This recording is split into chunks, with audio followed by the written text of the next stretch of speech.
Linis na ang bangus. So ngayon ilagay ko na ang salt.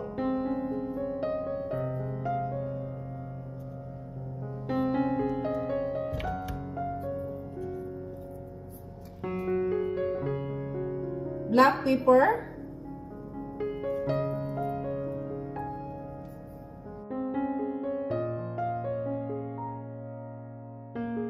Ilagay ko na ang vinegar.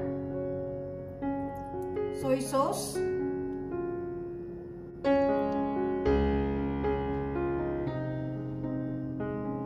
Lemon.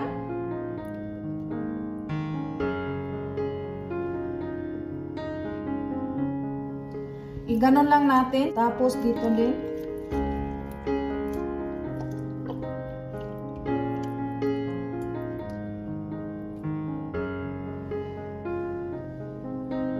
Ilagay ko na ang hot chili powder.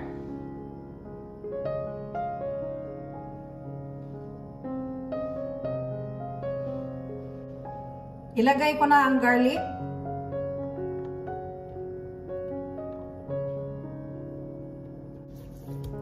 Iganon lang natin sa isda.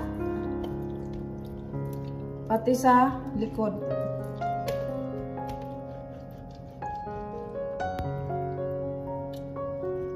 I-marinate lang ninyo yan ng isang araw, saka ninyo siya lutuin.